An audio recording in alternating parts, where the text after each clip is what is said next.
Cudi is with us. What's going on, my guy? Yeah. Dude, good to see you. Good to see you too, man. All of a sudden, everything's moving in the right direction a little bit more now you're here. It's nice that you joined us this morning, man. Yeah, I'm happy to be here, man. This is exciting. My new single came out this morning. I know, we're going to play it in a minute. We already played it. First thing we played on the show today. Couldn't wait to do it. I told you it's one of my favorites on the record. It's got that, it's really got a little bit of edge to it's got edge to it, but it also speaks to this idea of recovery, of getting through this other side, of getting it, of now I get it. Yeah, definitely. I mean, you know, it was important for me to put those type of records on this album, you know, because that's the stuff that kids love from me the most, like those real uplifting, you know, hopeful records, you know, kind of talking about my struggle and you know, where I'm at now in my life. And I don't know, I really feel like Mr. Miracle and this album in general is going to help a lot of people in the same ways that my older music did too. Definitely. You know? It matures the message as you mature as a human. And it's not like you're stuck in a loop trying to tell people the same stories because it works. It's like, no, I've got to tell my truth. Can we just hit him with the big guns?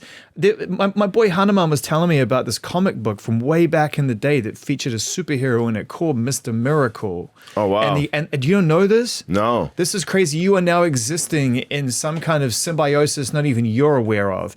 And the character's real name is Scott.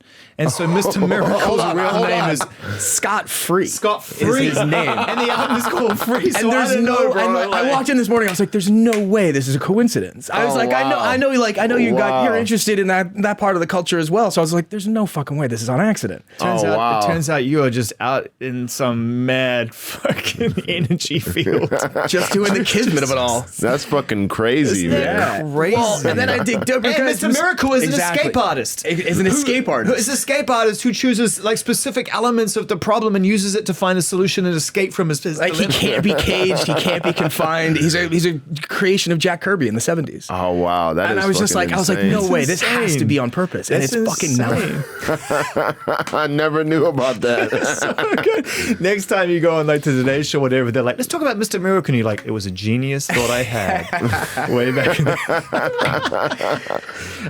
Man, the album is called Free. It says everything you need to know. The artwork is so beautiful. Thank you. Finds you jumping out of a door into wide open space. I often refer to altitude as freedom. I always think like certainly in the creative arts, when you get above the clouds is where the real true space to create is, and you're not on the ground being pushed and bumped around. And it's such a powerful term. When did it come to you? When did this album start to take shape for you? A lot of life change. Yeah, man. I started working on this in the fall of 2023. I knew immediately that this was the direction I wanted to take.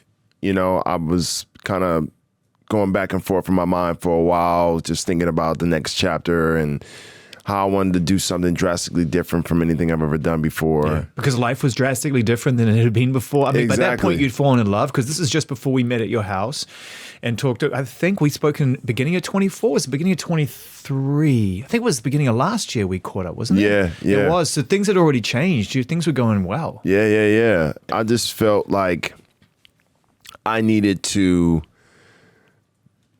drastically make a creative leap in my career. You know what I mean? People know that I'm a risk taker. You know, people kind of tune in because of that fact. You know, and I felt like, you know, I actually said this before in a couple other interviews, like, you know, the last 5 years, I haven't really been pushing myself. You know, I've been kind of coasting by, you know, and still making amazing records in the process, you know, but I haven't really, you know, when I'm in the studio, it's not like I've been like, hey, how can we make something is new or anything like that? You know what I mean? I'm just how do I get uncomfortable? Yeah. I was very, very comfortable playing it very safe, thinking more about like what the listener would want to hear. And that's not how I make a typical Kid Cudi album. You know, it's usually about what do I want to hear? What do I think the world needs right now? And that's kind of how I went into Free. You know, I was like, what does the world not have right now that I can provide? And, you know, at the same time, give them classic Cudi feels, but also give them something new. The word redemption really comes to mind for me. This idea of if you do the work and you actually listen to the signs around you and trust the process, that you'll find yourself in a better place, or at least enough to keep going. Yeah. I think redemption is getting lost on the world right now. I think most people who, don't even have time for redemption, they just get stuck in denial.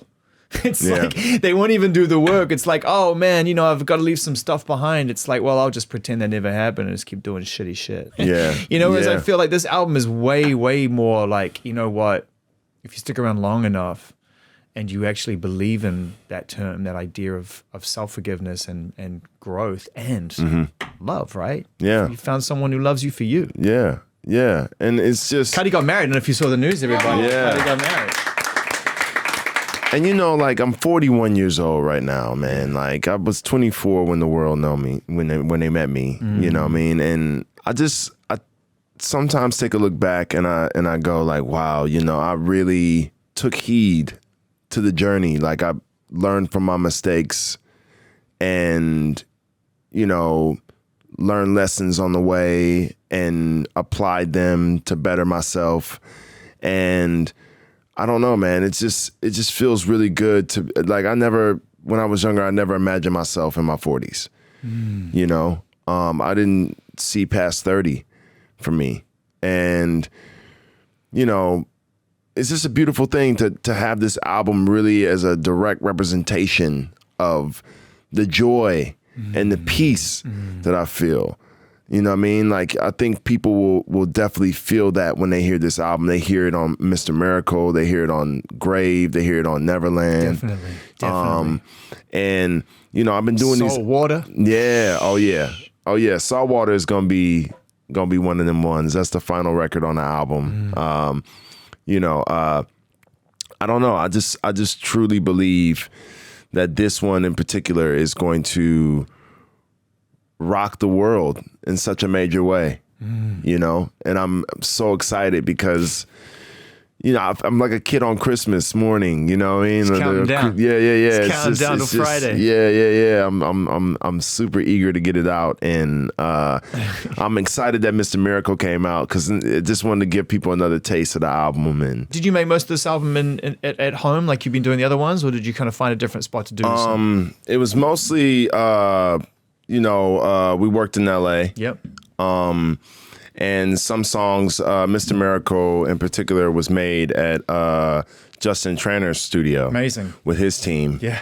And a lot of those records that we... The $1 Billion Baby, that guy. Yeah. He's unbelievable, man. He's incredible. He's incredible. Yeah. And shout out to Justin. Yeah, he's Justin. Just the sweetest man. And we worked with him and his team. He had a team of producers over there, and we kind of just... A lot of these records were built off of my melodies, like me just humming a melody.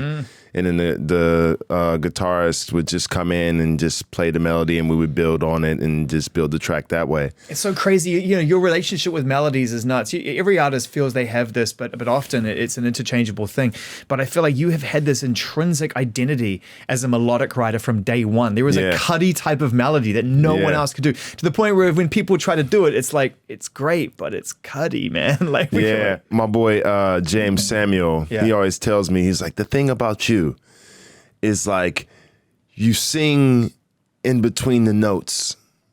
Like you don't go for the obvious note that people might think the change up is. It's like you kind of sing in between the melodies.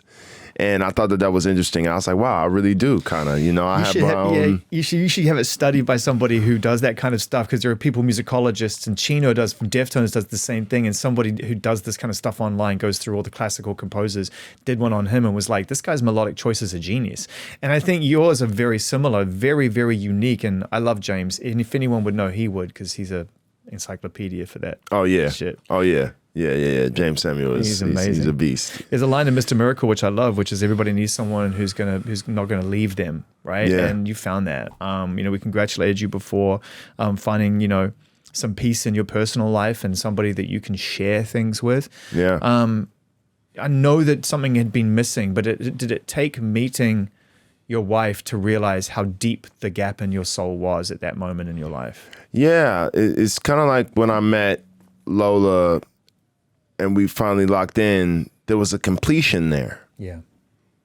You know, I think before I had her in my life in this way, I was like, for years, like we've talked about albums that I've released in recent years, Yeah. and I've been in a great space. I've been happy this whole time. Yeah.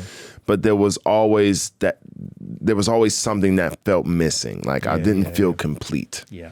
You know what I mean? Yeah. Like I was happy living my life in a better way than I used to, but like I still felt like something was missing. Now that you have a relationship that's worth living and dying for, right? Someone that you care about more than even yourself, and you have that with your kids and and with family, but it's important to be reminded of that. What's important to you about building trust in relationships? What do you look for it to be something worth keeping? Oh man, just loyalty and having a best friend. I think that's the coolest thing about it is, I have these moments in my life where I'm like, Scott, you're not alone anymore. Like, you can't be acting like you don't have anyone. Like, you have a partner here to uplift you when you're down, to be that support system, someone that can give you unconditional love, a best friend. And, I'm reminded every day that I'm blessed with Lola. She's like my soulmate, and every day is a joy just being with her. And I don't know, man. It's so crazy how two people from opposite ends of the earth can find each other and they work. It's like I was sitting over here in LA just like searching, you know what I mean? Dealing with the riffraff. I didn't even think that like my person was in Paris. Yeah. Yeah. And it's just a really beautiful thing to be in this place of peace, but also to have someone that, even though my cup is already full, they're overflowing it. Before I was like, kind of like my glass was almost empty, and I was looking for somebody to fill me up, and then they would be empty. So then they would be, kind of out of it. And I feel like with love, you have to have two glasses that are full and they overflow each other. It's a constant overflow. You know what I mean? And that's where I'm at right now. It's like Lola was happy with her life. She was doing great in her world. I was doing great in my world, and we found each other. And then now it's just like the icing on the cake, just like the extra bonus that you realize that every man needs this. Yeah. Like every man needs their partner, their best friend. Yeah. You know what I mean? Yeah. And I found it, and I feel, I don't know, I feel like a kid, man. Well, I was going to say, I don't know if anybody in the room, I'm sure your team has seen the photo spread that was lovingly put together by Lola and the team at Vogue about the wedding, which was like Vogue, right? It was really lovely. It was beautiful to get an inside track on that, and all the photos were gorgeous. The one of you and your mum, and she's emotional, was very beautiful. Thank you. But my favorite is at the very end with the two of you jumping on the bed, and it's just pure joy. It's just pure joy. Yeah, the bouncy house. Yeah. Oh, yeah, it was on the bouncy house, but it's just so funny because the two of you are just like, oh my God, you just look so elated in that particular moment. You've got this memoir as well. Yeah. I know you pretty well, but I can't wait to read and fill in the gaps that I don't know. And I know there's some things that this book has enabled you to talk about, which has kind of freed you of the burden of carrying this part of your life, right? That's kind of, I guess, why you write a book to some degree, is you get to free yourself of some of this stuff. And it seems to me, getting married at this time, you've talked about wanting to have more kids and everything else, that this has probably been maybe an important reckoning for you and the loss that you faced as a young person, losing your dad and what you went through. I mean, the memoir was a 3-year process, and the whole time it was, really... It was really heavy to just go back to those places and relive them. My father's death, my uncle's death, my cousin's death.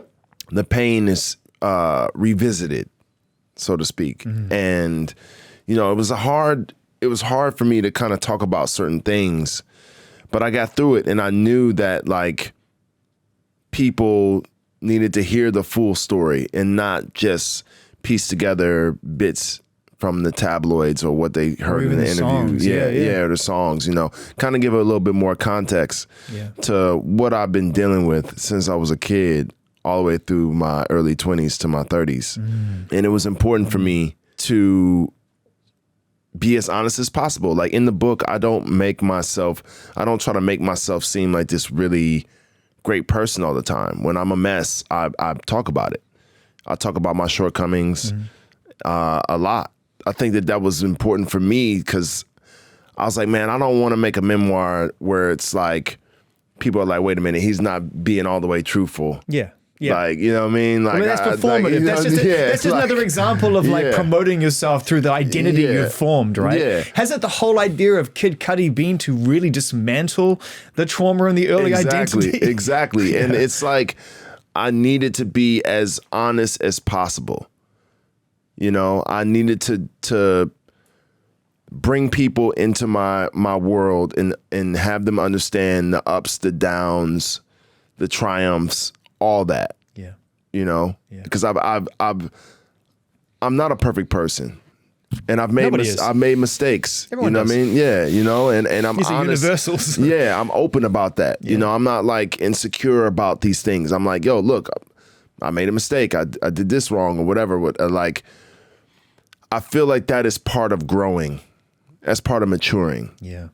You know, and here we are at this album, this memoir. People are finally hearing the full story with the memoir. They're getting details that they never knew, creative details about like how I made certain songs, how I made certain albums.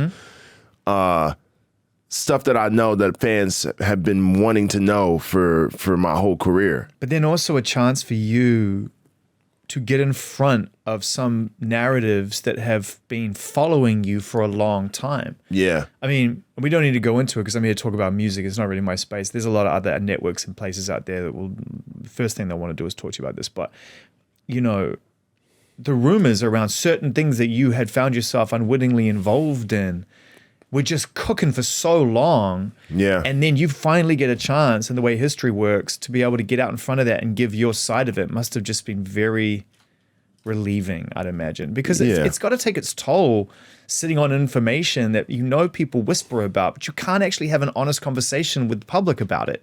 Yeah. Do you know what I mean? The Yeah. Cassie situation or the Ye situation or any of these situations that everyone, the internet will have its way. That's what a book's for, isn't it? For you to be able to kind of make peace with that on your own terms. Yeah, and just open up and be confident with your honesty and know that in turn it'll probably help somebody. It will help somebody. That's one thing you've always done. Yeah. Even when you've needed to help yourself. Yeah, because this is the type of person I am.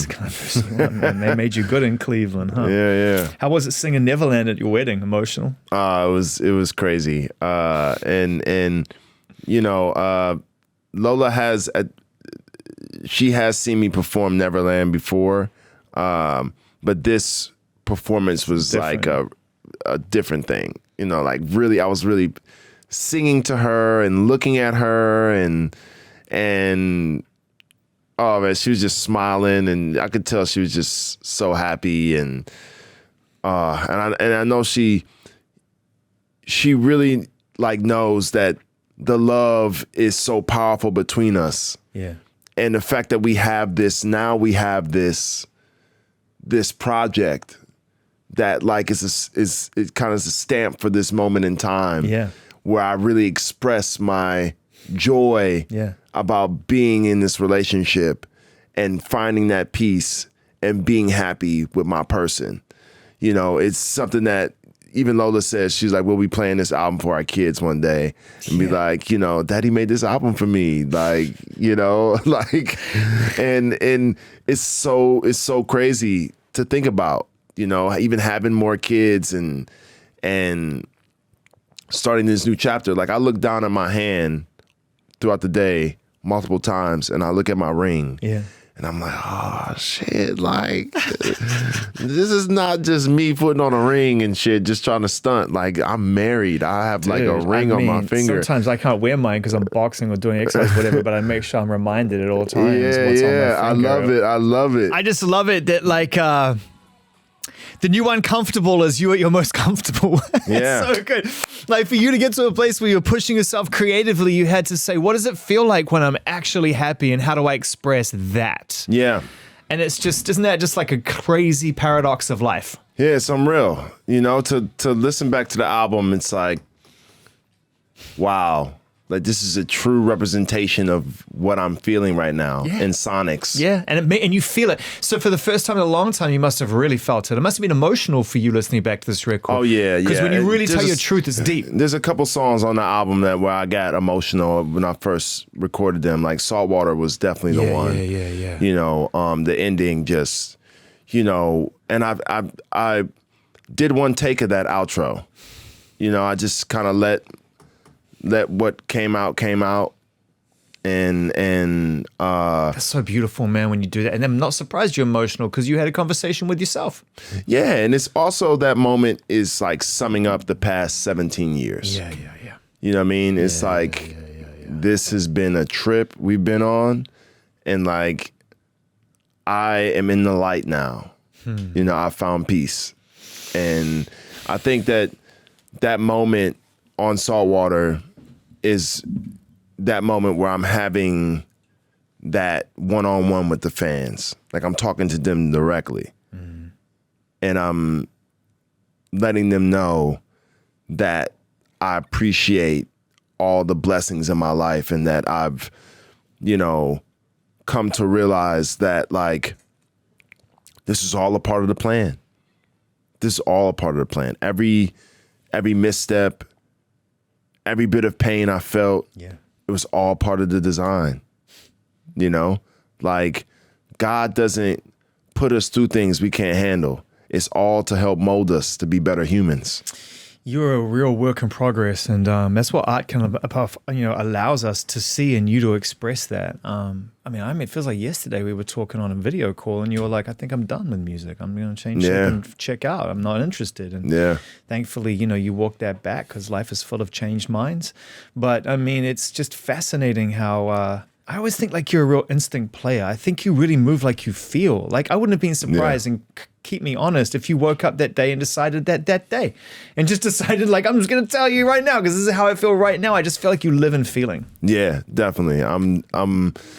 The music is all about what I feel. You know, it's like the mind is in the back and then it's all about with my heart, what feels right. That's how I make my choices.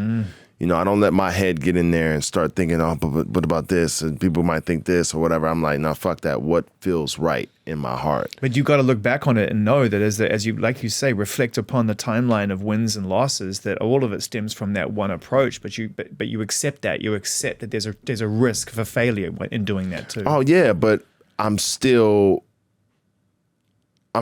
happy about what I made. Yeah. You know what I mean? Like I'm like even Speeding Bullet, that was like everybody hated at the time.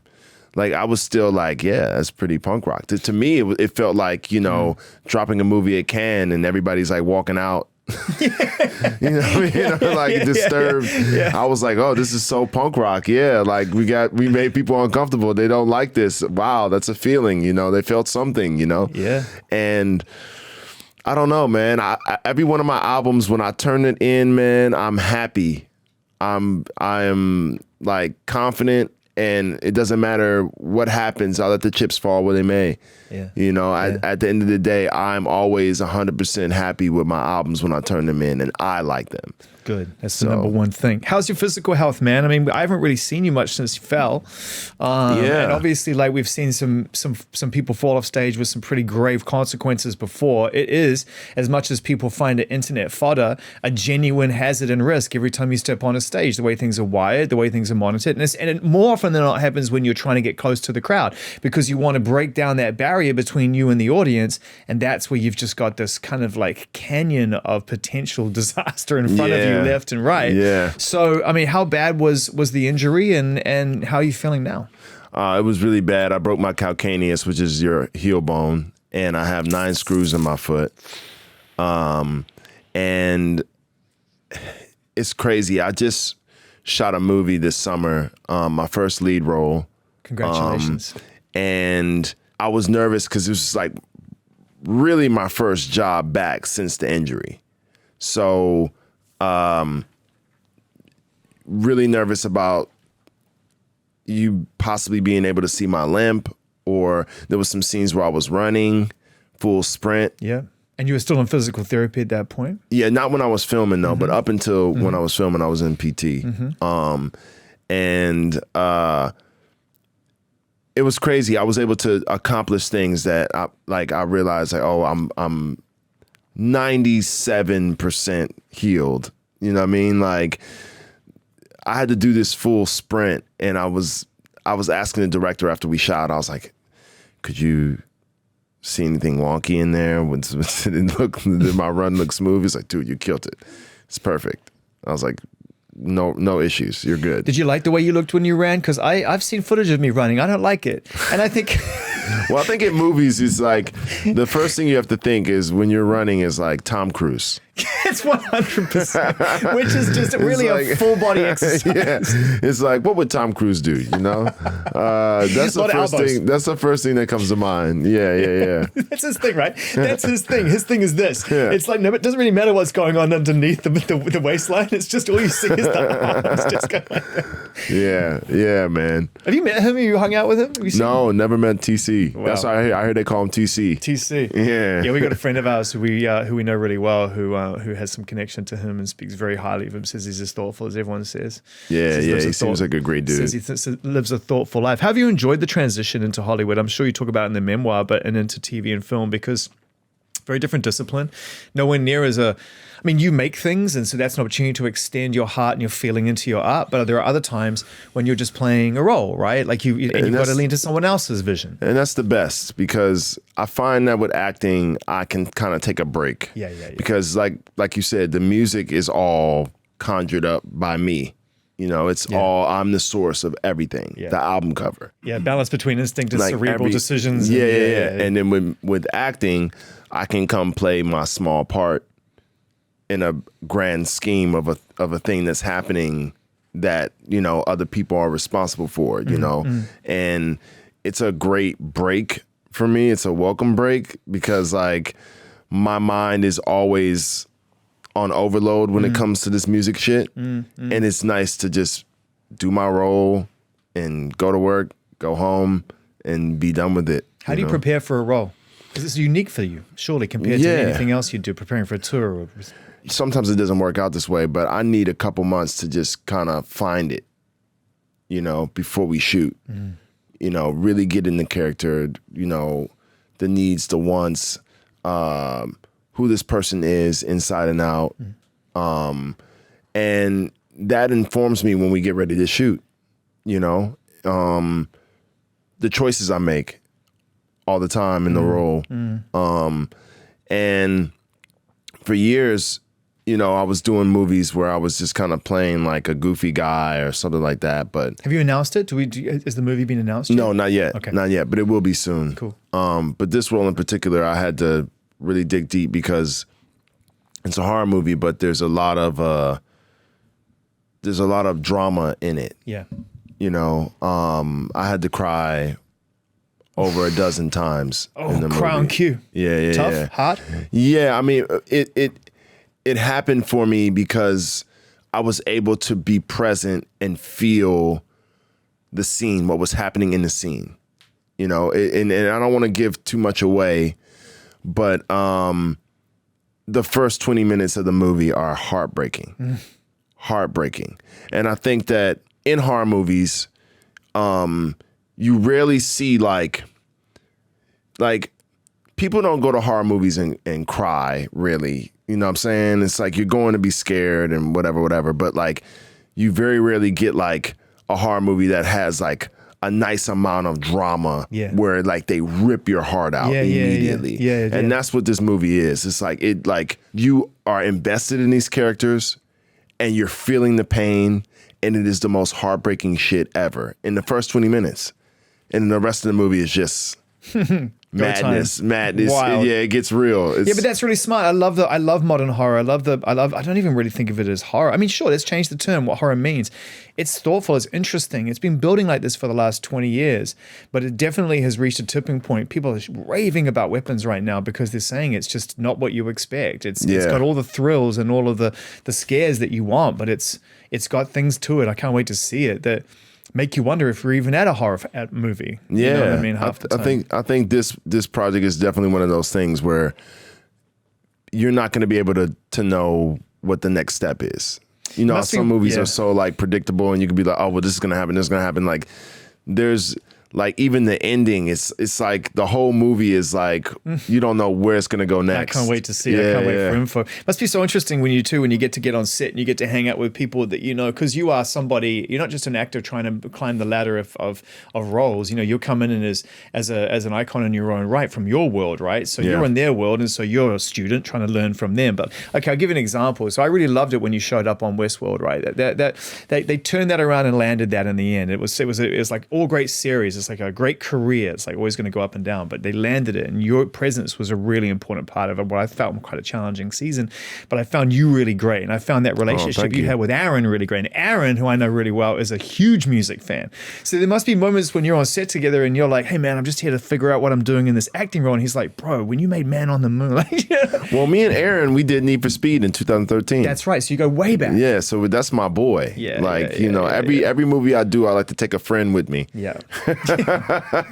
You know, so like, we're just family, and I remember he hit me up like 3 times because he was like, "Hey man, I'm trying to come to your wedding." And like he had to shoot, so he couldn't make it, but he just kept hitting me up to give me updates to let me know he was working on it. He's so sweet, that dude. And he's just a great guy, and he supports me. And shout out to Aaron Paul, man. He's just really sweet. How have you been dealing with the reflective side of this period of your life? Because we'll get back to the music in a second, but with the book happening, and then you've got this whole new lease on life, so you get to say goodbye to the old life. But with that, you leave old relationships behind as well. Like I think back to some of the times, even 10 years ago, who you were rolling, creating with, and what you were doing. It feels like another lifetime ago, you know. Yeah. And life is kind of full of twists and turns, but there must be a sadness that comes with that as well. Like not everything has. Some things have seasons. Yeah, and that's definitely true, and that's 17 years will teach you that, you know.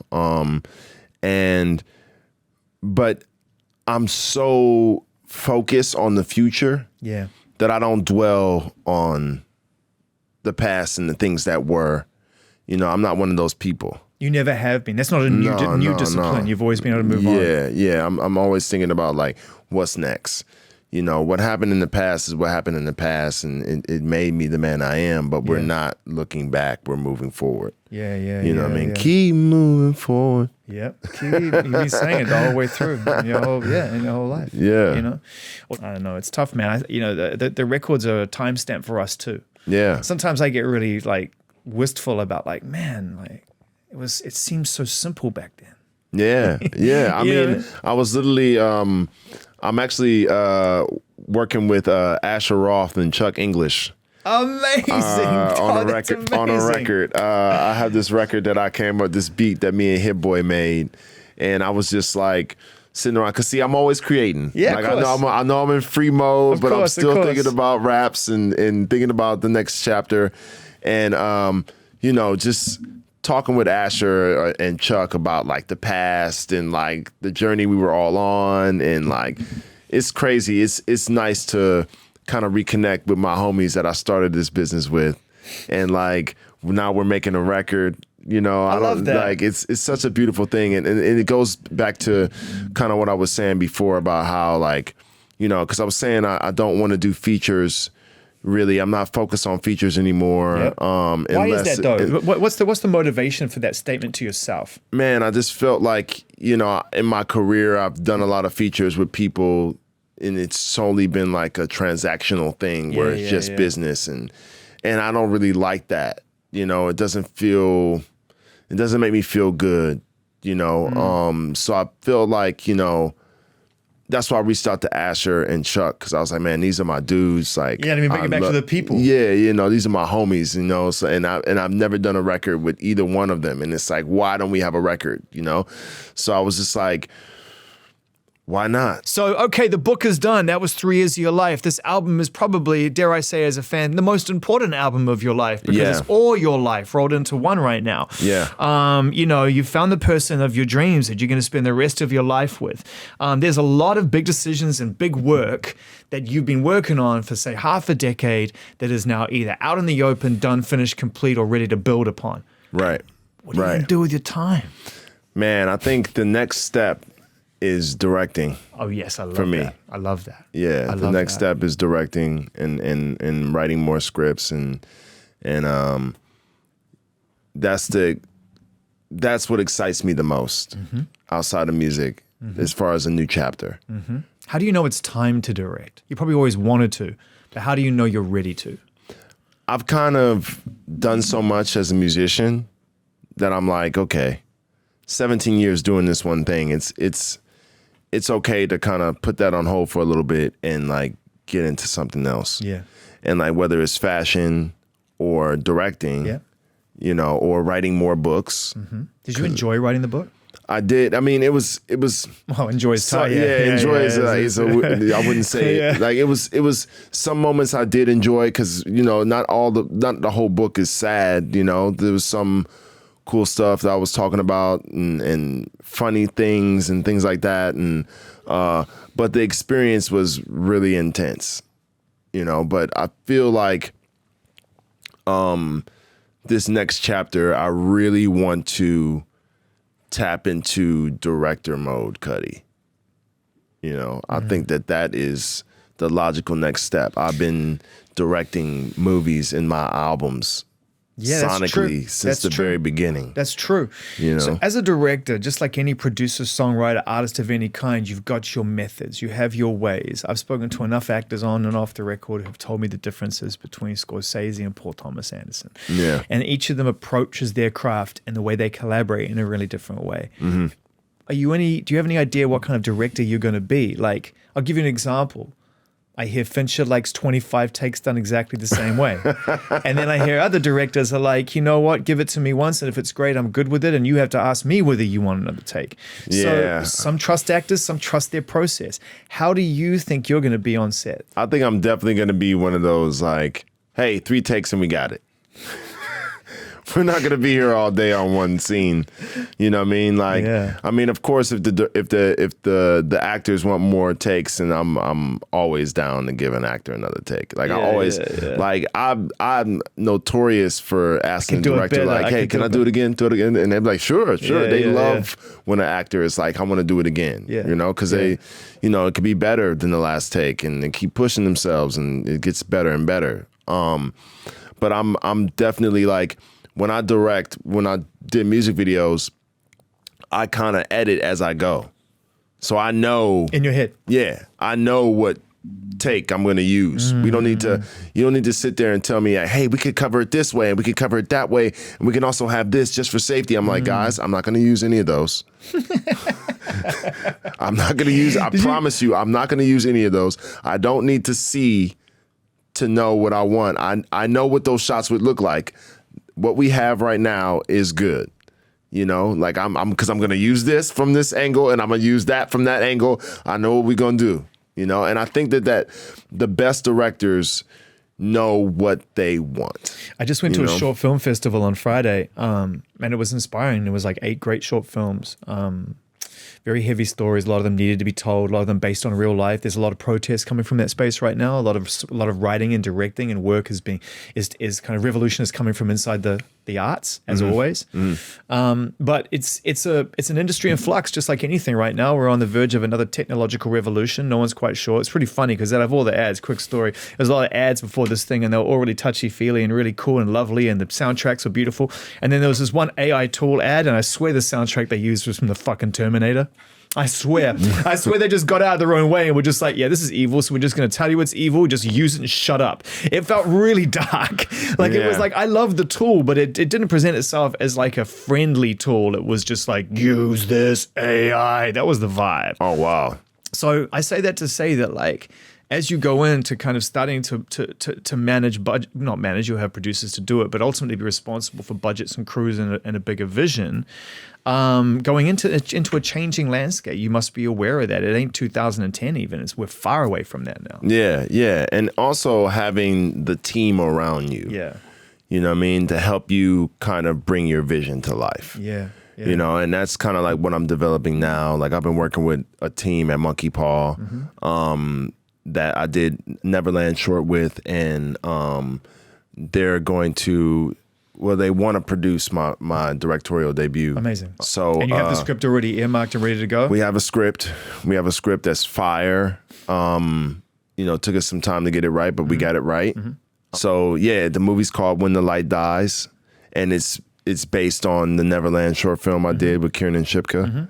And it's fucking insane. It's fucking insane. Like I cannot wait to shoot this movie.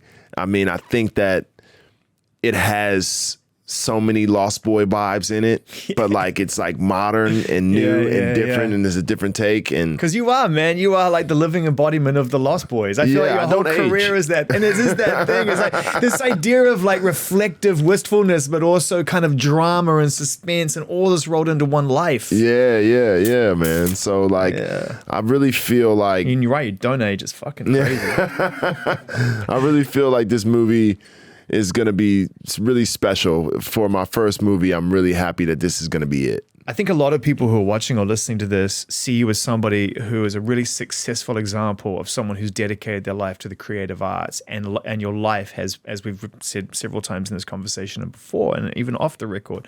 On Friday, we talked about this. You know, one reflects the other, and they bounce off each other in perfect balance, right? Even when shit's fucked up. It's like they're going to help each other out. Right. So for everyone who's watching this, and the answer will no doubt change. But today, what is the secret to a healthy, creative life? What is the secret to being a creative and being able to say and look someone in the eyes and say, I'm creative in my life, like for a living, with my time. It's how I make most of my relationships. What is this? What's one of the most important aspects to dedicating yourself to that life? Fearlessness. You got to just go for it. Take the big swings.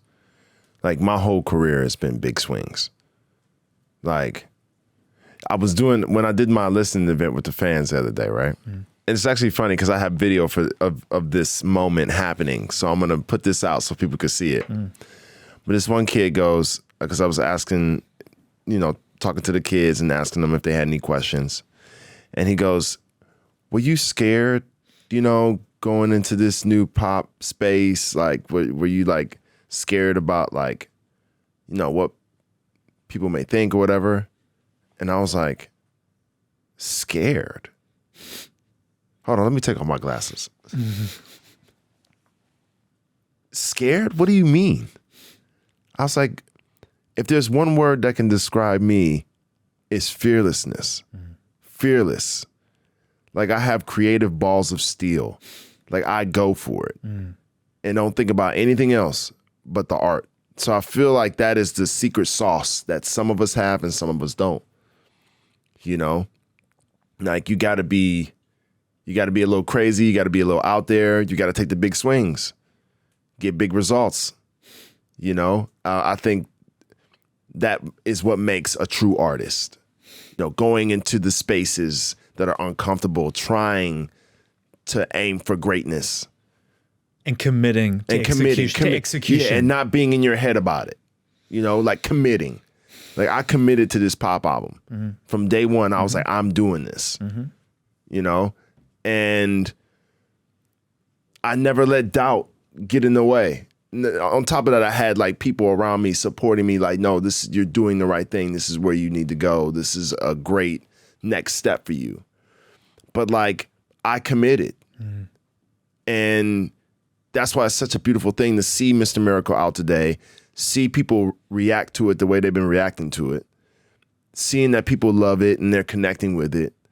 Like, it's so validating. Like, man, the big swing. Like, I took a big swing with this. Like, but like, people are eating it up. They love it. Cudi, I love this friendship we're building over time, and I love the opportunity to just just check in and check out when you're ready and what you've got going on. I'm excited for all that's to come. Most of all, as a human, I'm excited for the future you have as a person. Thank you, man. You know, as a married man and the family you're going to raise and continue to add to. And yeah, man, thanks for coming in. Kid Cudi, everybody. Thanks for having me, man. Incredible, Yeah. man. The album's out Friday. It's simply called Free. You can't miss it, and you don't want to.